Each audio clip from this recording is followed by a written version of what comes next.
I don't want to jump to any conclusions. Um, as of now, I want to say no, but I'm rooting for him. Sorry, comic Yeah. set.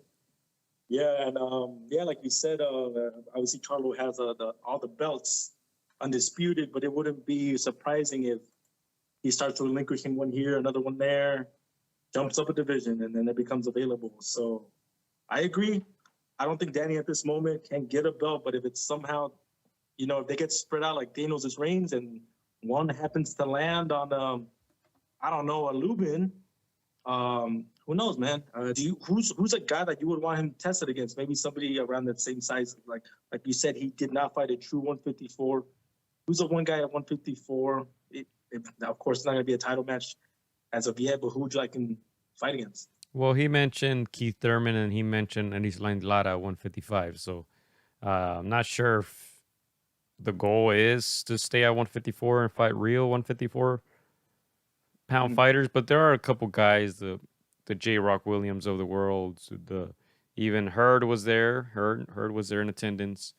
He said he'd love a fight with Danny. So those guys, I mean, I think a guy like Williams is very, very beatable.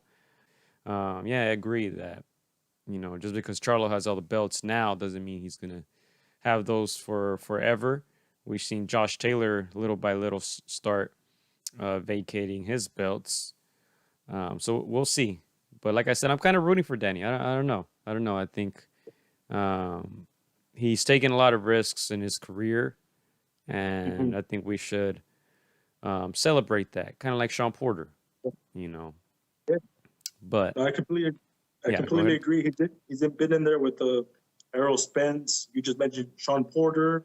You fought Keith one time Thurman, Lamont Peterson, Amir Khan, fighter, Amir Khan, Bam Bam Rios when he still had that Bam, the Ghost Guerrero. You name him, he's fought everybody, even at the Libre. Oh, come on, man! Why you got to do that? Stop right there. That's disrespectful. But yeah, he's fought everybody. I knew you were going to throw that in. Disrespectful.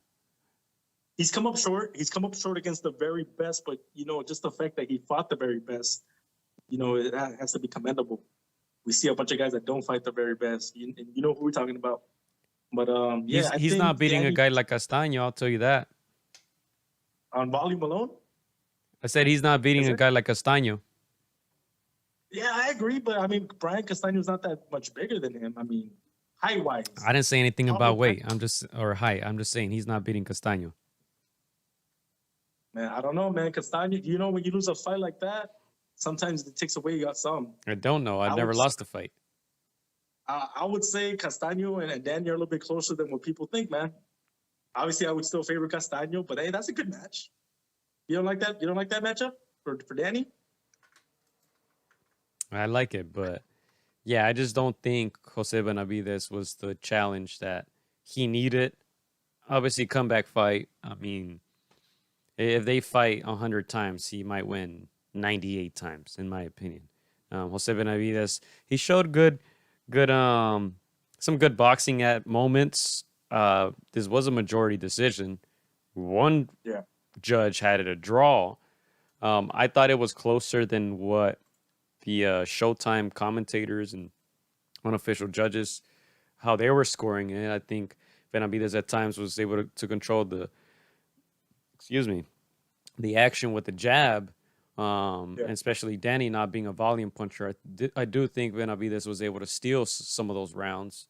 Not enough for a draw, though. Not enough for a draw. He just didn't do enough, in my opinion. Head movement, non-existent. So it was tailor-made for Danny to shine and possibly get a stoppage. Wasn't able to do it, but he didn't look too bad. But it's going to be interesting at 154 what Danny can do. But like I said, this tells me nothing about Danny at 154 because he hasn't fought a 154 pounder as of now. Yeah, the names that you mentioned, man. I mean, Jesse Vargas competes at 154. I'd like to see that. Come on, man. A Terrell Gausha against Danny, or maybe a Tony Harrison. I think those guys, not the top five, but I'm sorry. I meant Tony Harrison when I said Hurd. They interviewed Tony Harrison. He said he'd welcome a fight with Danny. So I think that's a good fight right there. Yeah. All right, Gio, I'm gonna name some names, some more known names at that 154 division, and you tell me yes or no if Danny Swift Garcia beats them. All right. Sebastian Fundora. No. Okay. Brian Castaño. No. Tim Tszyu. No. Damn, no love. Liam Smith. Yes. Come on, man. Okay, there we go. We're getting some good matchmaking. All right. Israel Madrimov. He's the guy from Uzbekistan, I believe. Young guy. No. No, that's like little triple G. So no. Okay. Erickson Lubin. Yes. Yes. Okay. Here we go. Writing these names down. We're gonna send those names over. All right. Tony Harrison.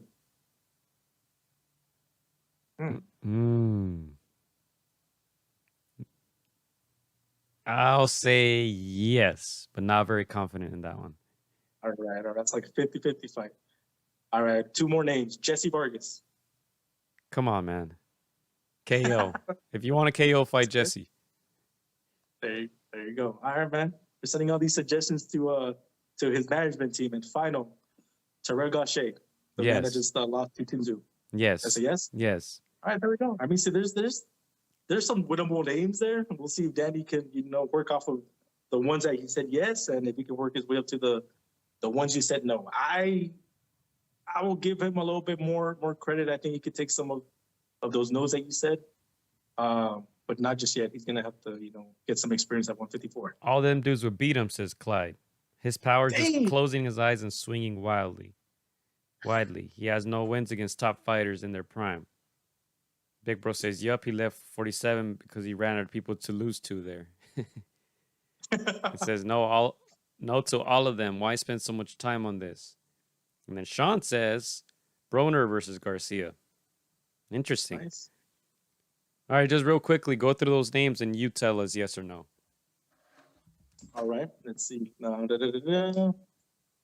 Okay, so obviously Castaño, no, but it will be competitive. Castaño's Yes or no, 5'7", Chris? Yes or no? Real quick.